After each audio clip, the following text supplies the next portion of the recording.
Hey everyone, today we're looking at something you might be interested in checking out. It's Fairy Fencer F Refrain Chord for the PS4, PS5, Nintendo Switch, and PC. I'm going to show you a bit of the game as well as the limited edition. Idea Factory provided me with the PS5 LE, which I very much appreciate. I thought it might be a good idea to show you guys this game because I know that some of you who are interested in Neptunia or tried Neptunia and didn't like certain aspects about it may like to try and may even prefer Fairy Fencer F.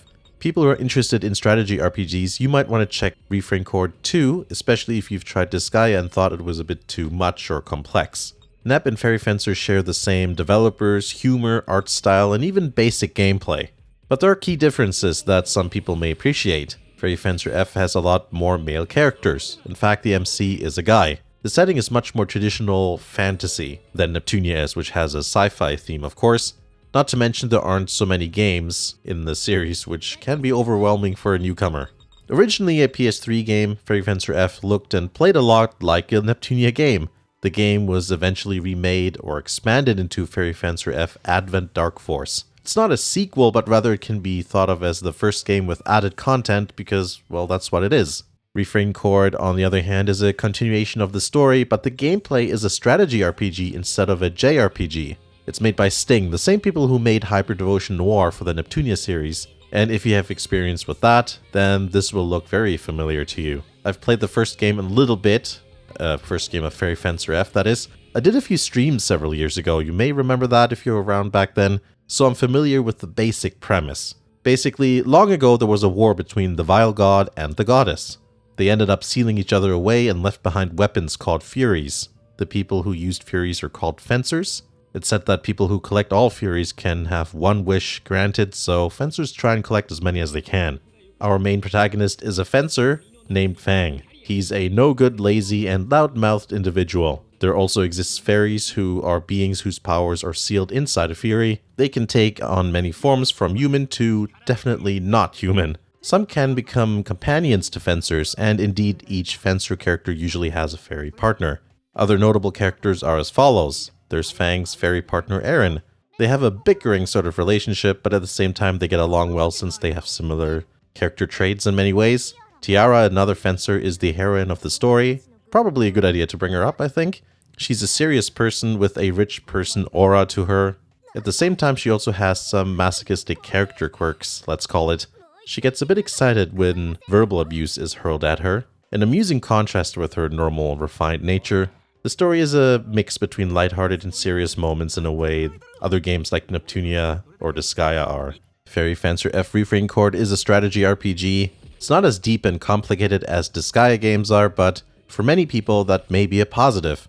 It's not as deep, more straightforward, and less over the top, which means it's also easier to pick up, less time consuming to play, and there's less to learn and remember, which is a good thing when you drop the game for like a couple of months and come back and you're like, oh, what's going on?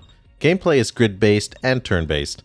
Turn order is based on a character's stats. During your turn, you can move, do regular attacks, special attacks, use items, and, those sort of things. Things you'd see in a normal or regular JRPG.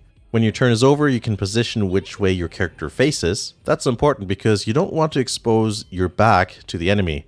Getting hit from the sides and especially behind makes you lose the most health. This means that obviously you'll want to hit the enemies from the sides or behind as well. Unlike Disgaea, where when it's your turn you can move and prepare every character's actions and then execute everything in one go. With Refrain Chord, it's a one-at-a-time situation, so you can't stack a bunch of attacks or other actions. That does make Refrain Chord a slower and more methodical experience, which I don't think is a bad thing. But I'm used to Disgaea, so sometimes I want to undo an undoable action, but you know what, you get used to it. Since this game has a musical theme, I should explain how it works in gameplay. It's actually pretty simple. You and the opponent have a support character who sings. The song has a positive effect on your units. The singing effect only lasts a certain amount of turns, which is listed on the turn order graphic. Each turn you can decide whether you want to increase the song's range or intensity. When you and your opponent's songs overlap, then you both will get stat boosts when standing in those tiles.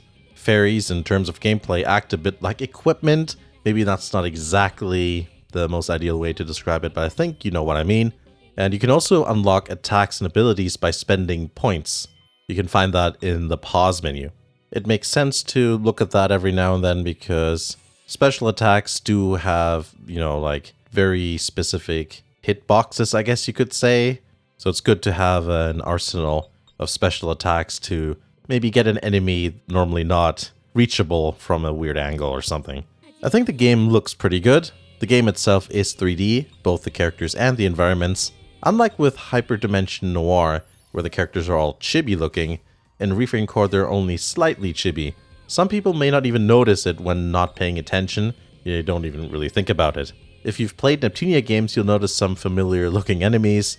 This is pretty common in Compile Hard and Idea Factory games. Opinions vary. Some find it charming, while others will call it a lazy reuse of assets. I don't mind personally. The enemies aren't really the main focus of the game anyway. On the PS5, the game runs at 60 FPS, which I would expect given the lack of complex graphics. This is definitely a game that, the PS3 and the PS4 could comfortably do. Or I guess the Vita as well, since Hyperdimension Noir was originally a Vita game. The sounds and music are often quite similar to Neptunia in style, but more fantasy-focused. Though some sounds are just identical, which is funny. You'll be doing something and suddenly you're like, oh, that sounds very familiar. There's no English dub, it's all just subs. I can't speak for the quality of translation, but I did notice how, in one point there, Oni-chan was definitely not translated into English, so that's a thing. Some of the dialogue here and there can be a bit suggestive at times too. In case you're also wondering, I do think if you're new to the series, you can just jump into this game and play it. There's some things you don't know about, but, how certain character relationships formed and, where certain characters come from, but I still think you can just jump in if you want to. Let's take a look at the limited edition now. While this is the PS5 version, it should look all the same no matter which version it is. It's simple and to the point, not that many unique items, but everything's well done, of good quality, and aesthetically nice to look at. There's some nice details here and there too. It comes in 3 parts. The game is loose, minus points for that. The actual limited edition box, and then there's a sturdy envelope which houses a sheet music book. 4 parts if you count the exclusive trading card. Overall, pretty nice. The video game box looks pretty good. There's a sort of white bloom effect that is there to make sure that the detailed characters are set apart from the also detailed background art. You can tell pretty easily what the game is about from the cover: anime art style, fantasy setting, cute girls, and a music element.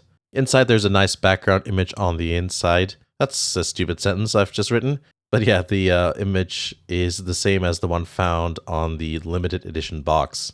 The text on the bottom kind of spoils it though. They could have just left that out. Now onto the LE box. Very nice overall. It's thick and sturdy. It has a nice illustration.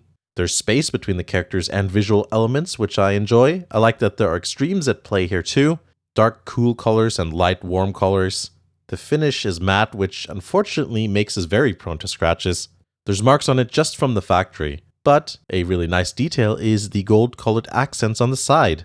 It looks really good, especially against the matte finish. I suppose that's why they decided to go with matte. The back is nice too, with a butterfly motif and some musical notes. It's framed with more of that golden pattern. On the inside are the rest of the goodies. Here's the steel case. The illustration shows Aaron, Fleur, and Tiara singing into a microphone. Funny thought for a fantasy setting, but that's probably why the microphone looks so funky. The shininess of the metal has a cool effect on the illustration as you hold it up to the light at different angles. On the inside we have Glace and the game's logo. The 2-disc soundtrack is underneath, and suitably we have the 2 musical characters on the cover. I think this concept is well executed. If you open it up, the background behind the disc always matches the colors of the disc. The colors match with each of the 2 characters on the cover. Now comes my favorite part, when there's a soundtrack involved, going on about brick walling and compression. Unfortunately, someone loved writing that limiter, but there's a bit of dynamics. Percussion always hits 0 or -1 decibels or whatever, no matter what. That goes with the songs you hear while battling, that Fleur sings, for example, and even just BGM that happens during cutscenes or whatever. There's a subtle and perceivable volume difference depending with what's going on in the songs, but once even a few instruments or synths or anything start populating the song, it all becomes squishy and mushy. It seems that the vocals are mixed purposefully loud, while the instrumental part is purposefully there to fill in the sound, while simultaneously not drawing that much attention to itself. I can understand that, because in the game, the character singing is what's important. So that seems to be like a stylistic decision. Still, just listening to the songs on their own though, I don't think it's that great. I think they could have done a better job to make the listening experience just a bit more fulfilling. I'll give this sound quality a rather poor score of 4.5 out of 10. I don't like the indistinct mushy production on the instruments with songs with vocals. I just don't like that sort of mixing approach. Plus, of course, minus points for balls to the walls brickwalling, hence the score. Not that I usually score stuff, nothing makes more sense than translating your emotions into numbers, right? At the very bottom there's an art book, it's hardcover and it has a matte finish again. I think this is one of those cases where these art books are just too small to be the hardcover, at least it's kind of at the edge. It's a bit like an Oreo with a 1mm filling. The inside is the usual character profile, sketches, concept art, CG art, etc. It's all nice to look at and quality is pretty good on the paper and the printing. I think the outside and inside design is well done. The old paper and dark leathery colors are pleasing and very fitting to the theme of the game. Lastly, it's the music book. It has a leather looking but not feeling cover. Clearly paper, that is. The inside is straight up black on white. The cheapest way of printing.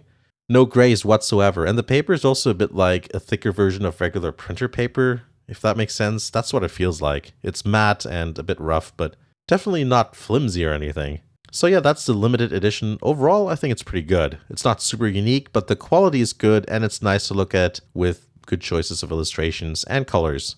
And I think that also concludes my look at Fairy Fencer F Refrain Chord. I hope you found that interesting. I'd love to hear your thoughts, especially if you first played Disgaea or Neptunia. There's an interesting crossover point between these three games and series, and I find it quite interesting as to how people ended up playing this game. Also, if you like these unboxing and reviews, consider becoming a Patreon supporter, which should allow me to do more of this in the future. Thanks for watching, and I'll see you again in the next video.